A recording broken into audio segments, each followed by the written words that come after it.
저의 이름은 하고요. 저는 조리원 직원입니다. 저는 간호사이고 조산사이고 국제모유수유 전문가이고 이제 사모님들이 알고 계신 우리 그 유방 마사지 손기술 강좌예요. 소리 없이 얼굴 없이 이러고 일하고 있습니다. 자, 이 교육을 한번 시작해 볼 텐데요. 오늘 교육은 꼭 필요하고 가장 간단하면서 주로 초산모 위주로 꼭 필요한 내용을 했어요. 우리 사모님은 속삭에, 겉삭에, 배내 쪽으로만 준비를 해주시면 요거는 우리 신생아실에 전달해 주시면요 아기를 최종적으로 저희가 다시 한번 확인한 다음에 드디어 두 분께 드릴 건데 우리 둘째 사모님 아시죠? 6주 동안 전쟁입니다. 집에 가시면 제가 항상 6주를 많이 강조를 하는데요. 조리원에서 2주나 3주를 제외하고 집에서 2, 3주만 피크로 고생하시면 돼요. 6주 이후면 아기가 이제 엄마 아빠하고 환경에 적응을 하기 때문에 많이 힘들지 않은데 집에 가셔서 한 1주에서 2주를 엄청 힘드실 겁니다. 자, 이제 잠깐 저를 봐주세요. 우리 아기들은요 만 한 달 4주에서 6주 안에 우리 아기는 정말 위대한 수업을 하나 완수를 해야 돼요. 뭐냐면 BCG 접종을 해야 합니다.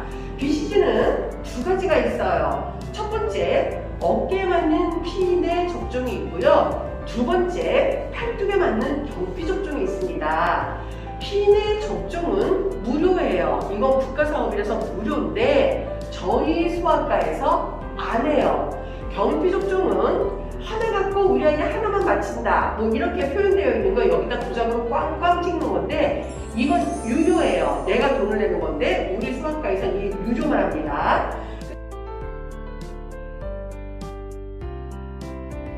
만 한 달 때 우리에게 비용을 2차 맞춰야 돼요. 만 한 달 때 이때 BCG 같이 접종하시면 됩니다. 이제 이해가 되셨죠? 퇴실 당일에 맞히는 게 제일 마음 편하고 이도저도 안 되고 여러 가지가 많이 복잡해. 그러면 만 한 달 때 비형간염 2차 맞힐 때 BCG를 함께 맞히셔야 돼요. 근데 가능하면 예방접종은 빨리빨리 맞추시는 게 좋아요. 왜 그러냐면 아기가 안 아프면 상관이 없어요. 만약이라도 정말 만약에 감기가 걸렸어. 무슨 일이 생겼어. 병원에 입원하게 되면 예방접종을 아예 진행을 못해요. 그러니까 예방접종은 내일 해, 모레 해 이거보다는 그때 즉각적으로 맞추시는 게 가장 편하기는 합니다. 첫 번째, 불을 타는 방법. 스푼 한 스푼이 몇 cc인지 꼭 확인하셔야 되고요. 우리가 먹이고 있는 이 분유는요, 요게 들어있어요. 그런데 한 스푼이 40cc입니다. 오늘 분유를 오픈해서 제가 스푼을 꺼냈어요. 스푼은 가능하면 따로 보관을 원칙으로 할게요. 스푼은 이 안을 가급적이면 넣어놓지 않습니다.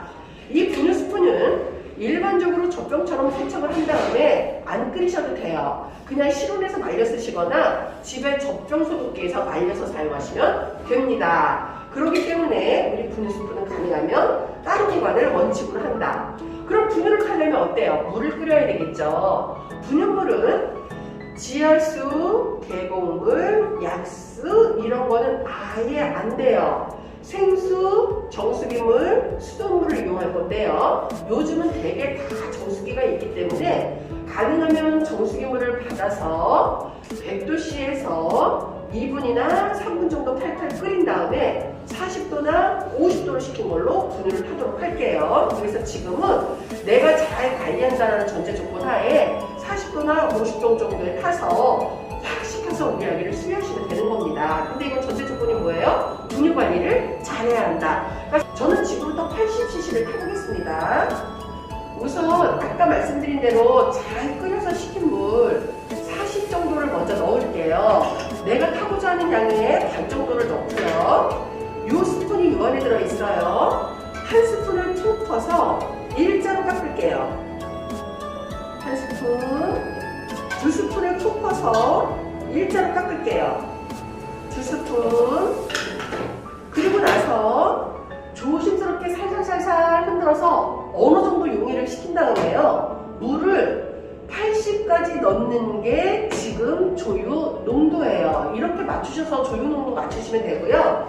나머지 80까지 물을 채우신 다음에 손목을 이용해서 부드럽게 살살살살 옆으로 흔드시면 웬만하면 다 녹습니다. 저희가 이렇게 흔들지 말라고 하는 이유는요, 거품이 많이 생긴다고 알려져 있는데 사실은 이렇게 막 흔드나 이렇게 막 흔드나 거품은 똑같아요. 우리 아기는 45도나 90도로 먹일 거기 때문에 두유나 모유는 아래로 내려오고 거품이 위로 올라가기 때문에 아기가 거품을 먹진 않아요. 그런데 이렇게 흔들면 어떻게 될까요? 저 꼭지 구멍으로 두유나 모유가 튀어 올라와서 이 안에 흥건하게 고이게 돼요. 그러면은 오시고 뭐고 다 난리가 나겠죠? 그래서 할머니들이 어떤 방법으로 탔냐면 예전에는 여기를 막고 이렇게 타셨어요. 자, 이렇게 하면 왜 안 될까요? 이미 젖꼭지를 내 손에서 감염을 시키겠죠. 그러니까 이렇게 하시면 안 되고 뚜껑이 다 닫힌 상태에서 옆으로 살살살살 몇 번만 흔들어 주셔도 웬만한 두유는 다 용해가 됩니다. 하시라면 보통 100cc 먹거든요. 그럼 이제 사모님들이 한 번에 먹으시려고 모유 30하고 분유 70을 추가로 해서 얘를 타서 100cc를 만드는 경우가 종종 있습니다. 근데 이 방법은 권장하지 않아요. 항상 모유를 먼저 데펴서 아기를 수유하고 부족분을 새 젖병에 새로 타서 수유하도록 하겠습니다. 이거는 섞어서 문제가 된다는 건 아니고요. 만약에 나는 모유가 진짜 안 느는 분들이 있어요. 나는 정말 20밖에 안 나오고 30밖에 안 나오고 근데 100cc를 탔어. 아기가 50 먹고 50을 남겼어. 정말 30분이나 1시간이 지나서 어쩔 수 없이 폐기를 해야 돼. 그럼 분유 폐기하는 것도 아까운데 모유까지 폐기가 되잖아요. 그래서 그런 이유 때문에 그러는 겁니다. 그러니까 집에서는 가능하면 그날 유축한 거 그대로 그날 다 소진하시면 좋고요. 냉동실이나 냉장실에서 이미 꺼내서 중탕한 모유는 분유하고 똑같이 다루셔야 돼요. 두 번 다시 냉장고에 들어갈 수 없습니다. 그리고 중탕한 이후에 실온에서 처음 유축한 것처럼 3-4시간 보관할 수가 없어요. 그러니까 집에서는 모유가 아무리 귀해도 분유에 준해서 다루셔야 특별히 문제가 생기지 않아요. 근데 집에서는 가능하면 중탕한 건 두 번 다시 냉장고 넣을 수 없다. 한 번에 많이 중탕하지 말자. 모유와 분유를 섞어서 먹이지 않는다. 그리고 우리가 이제 퇴실을 하시게 되면 아기가 한 번도 안 아프고 크진 않아요. 우리 아기들을 아프라고 그러는 게 아니고 어떤 아기든지 후감기, 기침감기, 열감기는 돌 때까지 달고 삽니다. 그러다 보니까 이제 약을 먹여야 되잖아요. 약을 가끔 모유나 분유에 섞어 먹일 수가 있어요. 우리가 모유나 분유에 섞어 먹이는 정장제, 그러니까 이건 꼭 섞어서 먹이세요 하는 거 외에는 그 어떤 약도 모유나 분유에 섞어 먹이지 않아요. 왜 그러냐면 우리 아기는 촉각, 후각, 미각이 동시에 발달을 해요. 한 번 모유나 분유에 섞여 먹여온 약 쓴맛을 보잖아요. 다음부터 아기가 젖꼭지나 분유를 거부할 수가 있어요. 그럼 두 번째, 역류. 우리 아기 이제 초산모님들이 가장 많이 알고 있는 게 뭐예요? 토하는 것 중에서 내가 겁나게 토하는 거. 우리 그냥 다 이름만 많이 들어보셨죠? 분수토. 우리 아기 분수토 초산모님들은 많이 걱정해요. 집에 가면은 한두 번 분수토 경험할 수도 있어요. 근데 원리를 알면 별로 걱정 안 하셔도 됩니다. 자, 분수토의 원리는 뭐냐면요. 아기의 신체적인 구조가 우리랑 일단 달라요. 몇 가지 이유가 있는데 첫 번째, 우리 내과 가시면 위장계통 그림 한 번씩 다 보셨죠? 우리 어른들은요 식도가 길어요. 그리고 우리가 살짝 옆으로 누워있거든요. 아기들은 일단 식도가 짧습니다. 식도가 짧은 상태에서 위가 아직까지는 거의 일자형이에요. 우리는 괄약근이 쫀쫀한데요. 아기는 괄약근이 느슨합니다. 우린 주식이 뭐예요? 다 씹어먹는 음식이라서 이미 위에 들어가면 끈적끈적하게 죽이 됐는데 아기는 어때요? 모유나 분유, 누리죠? 그럼 이 상황에서 아기도 배부르게 먹고 저도 배부르게 점심을 먹었어요. 흔들거나 아기를 눕히거나 난리를 쳤을 때 결국은 토하는 건 누구예요? 쉬운 게 아기인 거죠. 엄마 아빠들은 대부분 우리 아기가 물을 먹으니까 쓱쓱 내려갈 거라고 생각해요. 모유나 분유도 우리 아기한테는 휴식이다. 그러다 보니까 우리 아기도 어느 정도 소화가 돼야 아래로 내려가지 물이라고 꿀떡꿀떡 그 다음에 소장, 대장 이런 게 아니랍니다. 그러니까 얘도 위장에 부여있다 보니까 이게 소화 시간을 줘야 되는 거죠. 두 번째는 트림을 제대로 안 시켰을 때예요. 근데 이제 트림하는 방법은 제가 다음번에 설명드리도록 할게요. 그 다음에 의외로 우리 아기가 불스톡 정말 많이 토하는 이유가 뭐냐면요, 의외로 과식이에요. 과식. 이유를 설명드릴까요? 우리 아기가 4주쯤 되면 보통 100cc를 먹어요. 100cc를 먹었는데 아기가 6주까지는 아직 지구시계에 정립이 잘 안 되거든요. 엄청 우리 엄마 아빠 진짜 24시간 괴롭힐 수도 있단 말이에요. 얘가 유난히 잠을 안 자요. 키좀도 갈아줬고 밥도 먹였는데, 자, 유난히 앉아서 우리 아기 계속 얼르고 달래주다가 한 20분 정도 시간이 소요가 됐네요. 똥오줌을 듬뿍 쌌어요. 똥오줌 갈아주고 아기를 달래주는데 진짜 또 잠을 안 자서 뿡뿡뿡뿡 해보니까 우리 아기가 또 척척척척 난리가 났어요. 이건 본능인데 우리 이거 할머니들 하시면 안 돼요. 이렇게 해서 우리 아기를 30cc를 또 먹였어요. 30cc를 먹이고 나니까 이번에 딱구질을 어마무시해. 아기가 왜 딱구질 하는지 볼까요? 배가 불러. 위가 팽창됐어요. 횡격막을 자극을 하거든요. 그럼 딱구질을 하니까 옛날 방법은 뭐냐면요, 또 내가 분유 20cc를 따뜻하게 데폈어요. 아니면 할머니들이 직수하라고 그래요. 딱구질 멈춘다고. 좋아요. 제가 20cc 또 먹였어요. 우리 아기 지금 몇 cc 먹었죠? 토탈?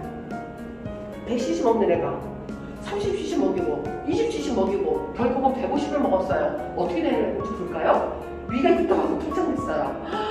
숨쉬기 힘들어. 위가 팽창됐으니까 이걸 소화시키려고 심장이 콩콩콩콩 일을 좀 더 해야 돼. 횡격막을 막 자극을 해. 그럼 이게 위가 부풀어 오르는데 얘가요 헐떡헐떡대다가 할 수 있는 방법이 뭔지 아세요? 조금만 충격을 주면 아기가 왁 하고 토하는 거예요. 그래서 첫 번째는 위장 구성은 다르다. 가랴끈하고. 그 다음에 우리 아기 트림을 안 시켜서 위에 공기가 부글부글 끓고 있다. 세 번째는 의외로 가식이에요. 당연히 흔드는 것도 있고요. 가끔 아빠 혼자 집에서 아기 봐줘야 될 때 있잖아요. 그럼 아기가 뭔가 만족하지 않아. 손수건에 모유 먹이는 아기들은 엄마 모유를 적시고요. 두루 먹이는 아기들은 엄마 분유를 적셔서 가슴에 대고 아기 코 대고요. 재우면 아기가 많이 만족감에 빠집니다. 그래서 그것도 하나의 방법이긴 해요. 아기들 후각이 굉장히 발달을 하거든요. 그래서 그거는 이제 여러 가지 방법이 있는데, 백세 소음이라든지 아기를 꽁꽁 묶어준다든지 아기를 못 움직이게 하는지, 이건 사실 요즘 방법은 아니기는 해요. 많이 쓰지 않습니다. 그거는 신생아 시기만 필요한 거거든요. 오히려 아기들 소음소리 계속 들려주면 그다음부터 스트레스 받아요. 그래서 아기 막 백세 소음 이런 거는 유튜브에 너무 많이 나와 있는데 이 사람들도 이거 업그레이드 해야 돼요. 그거는 요즘은 많이 사용하지 않습니다. 아기도 기분 좋을 때 음악을 듣고 싶지 24시간 듣고 싶어 하지 않아요. 그렇기 때문에 아기도 휴식할 때는 휴식시키고 음악 들려줄 때 음악 들려주시고. 트림을 시켜볼게요. 트림이 어떤 문제가 있는지 한번 보겠습니다. 트림의 원리가 생각보다 굉장히 단순해요. 자, 그럼 트림 시키기 전에 먼저 아기 직수했어요. 유방으로. 아니면 무유를 먹였어요. 분유를 먹였어요. 어떤 부분에 트림을 시킬까요? 직수를 하건 젖병으로 모유를 먹이고 분유를 먹이고 트림을 다 똑같이 시켜야 됩니다. 왜냐면 트림이라는 건 우리 아기가 이렇게 빨아먹는 공기도 있지만 위장에서 자율발생적으로 생기는 거예요. 그러니까 두 가지 다예요. 우리가 땅콩이나 맥주 같은 거 안주 먹으면 어때요? 그 다음날 배가 부르르 끓죠. 음식에서 자연발생적으로 공기가 발생된 겁니다. 그렇기 때문에 트림은 매번 시켜줄 건데요. 우리 아기를 젖병 수유 100cc를 했다고 가정을 해볼게요. 우리 아기 젖병 수유를 하고 나서요, 젖병을 뽕 빼면은 아기를 일자로만 안으면요, 중력에 의해서 모유나 분유가 아래로 떨어져 나갑니다. 그리고 나서 아기가 수유를 하면서 빨아먹은 공기가 이제 부글부글 가볍게 위로 올라오겠죠. 요게 기본적인 트림의 원리이고요. 아기는 돌이 됐건 한 달이 됐건 트림을 시키는 건 똑같아요. 일자로 한 상태에서 아기를 내 몸에 무조건 밀착을 시킬 거예요. 그리고 어깨 위로 입하고 코를 가리지 않게끔 아기를 안을 겁니다. 우리 아기 위는 여기쯤 있는데요. 이 부분을 나의 손을 차분히 대고, 이게 아니고요. 아기를 부드럽게 그냥 기포야 올라와라, 이 정도로 충분해요. 그리고 한 달 정도 지나면 우리 아기를 손바닥 전체로 우리 아기 살하고 닿다고 생각하고요. 강하게 아래 위로 밀어주고 올려줘도 효과는 똑같습니다. 그래서 몇 주도 안 걸려요. 있고요. 이제 이거는 방법부터 만드시면 됩니다.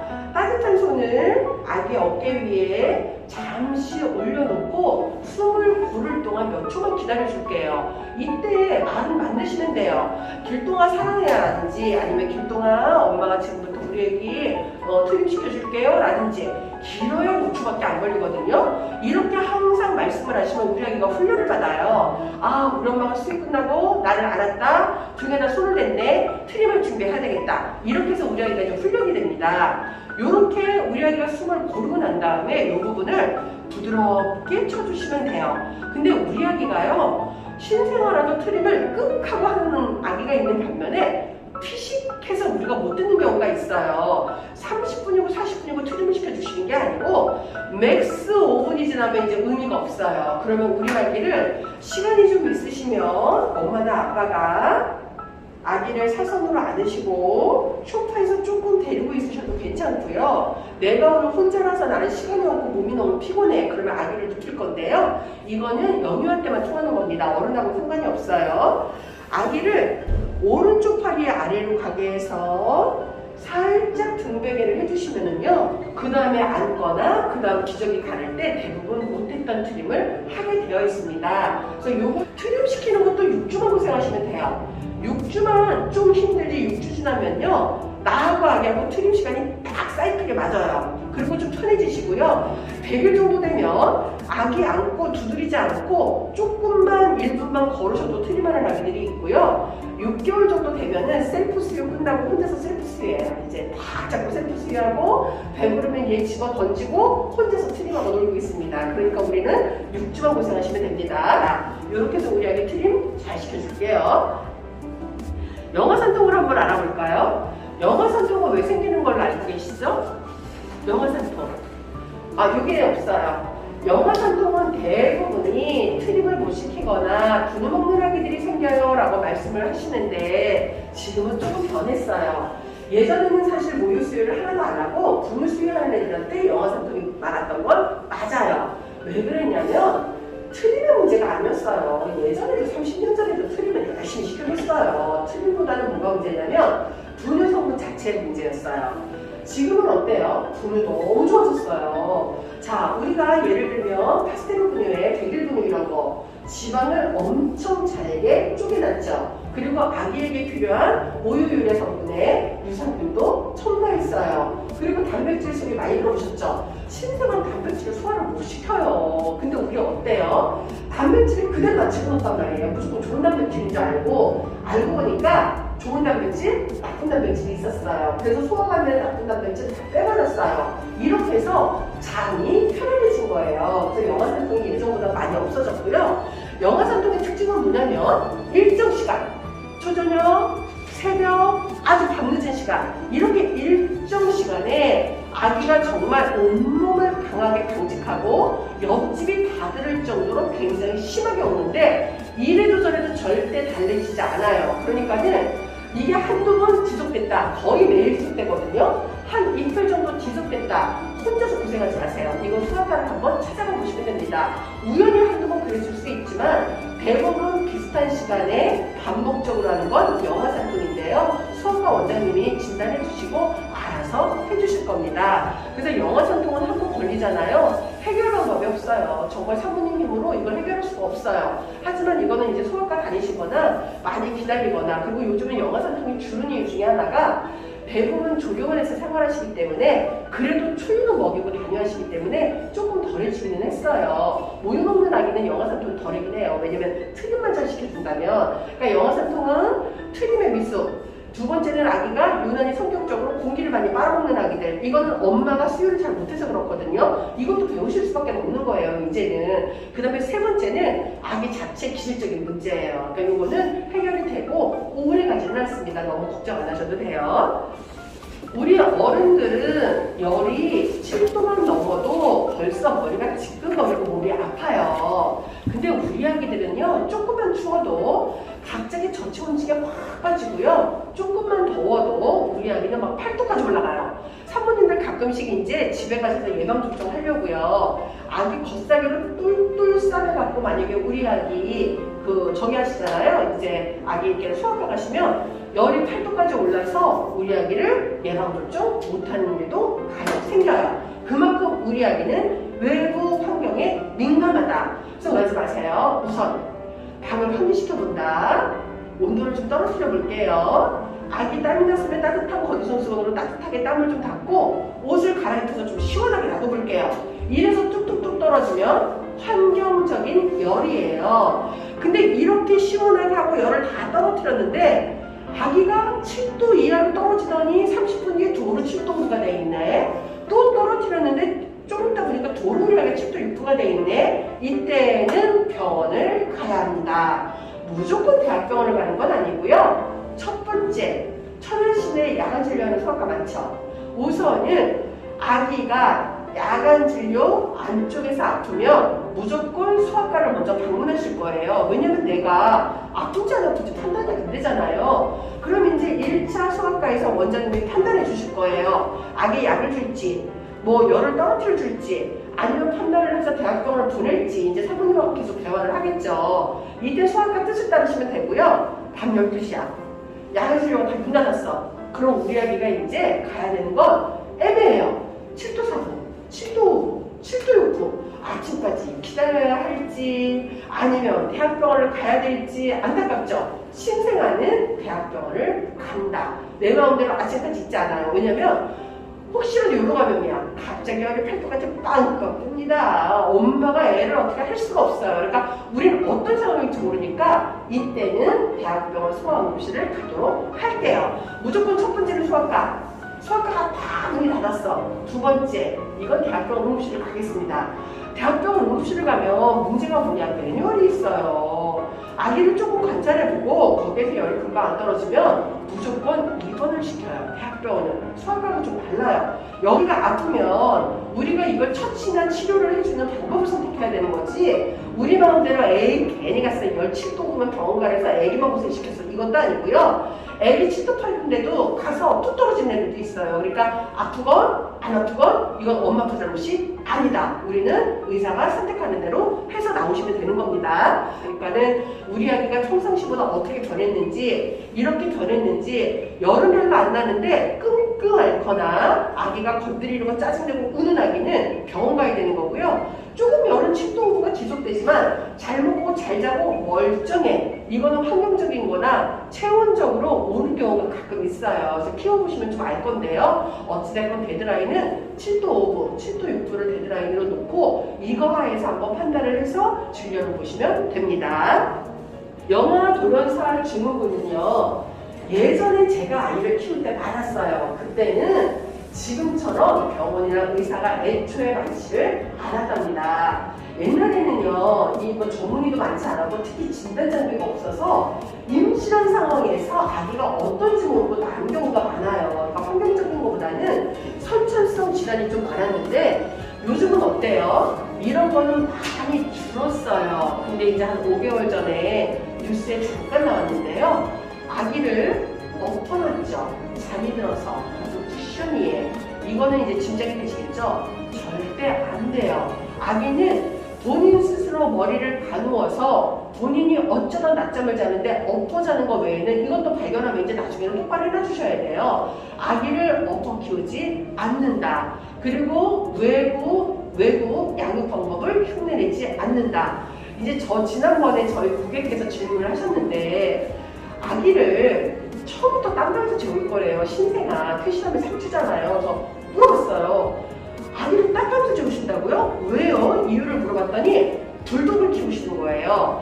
엄마, 아빠, 불독은 한 침대에서 자고 우리 아기를 딴방에서 재우시겠다는 거예요. 이거 결론적으로 안 돼요. 우리나라는 아기를 그렇게 수면 습관을 들이시는 게 아니에요. 아기랑 한 방에서 자면서 엄마건 아빠건 장기 밝으신 분이 아기의 순서를 해서 체크를 해주셔야 돼요. 그러니까 깨있다는 뜻이 아니에요. 저는 아기가 끝나는 순간 그냥 저절로 눈이 떠졌거든요. 저는 그렇게 했어요. 자, 한 방에서 자되 한 침대에서 자지 말라는 거예요. 엄마 아빠 침대, 아기 침대, 엄마 아빠 방바닥, 아기 침대, 이렇게 절대로 한 침관에서 아기를 데리고 어른 이불을 덮어서 재우지 않습니다. 이거는 분명히 해주셔야 돼요. 그리고 아기 친구는요, 아무리 예뻐도 극세사나 아니면은 폴리스테릴 이런 거 쓰시면 안 돼요. 아기 개월과 연령에 맞는 그 사이즈의 이불을 선택하셔야 되고요. 절대로 아기를 두꺼운 걸 접어서 덮어주지 않고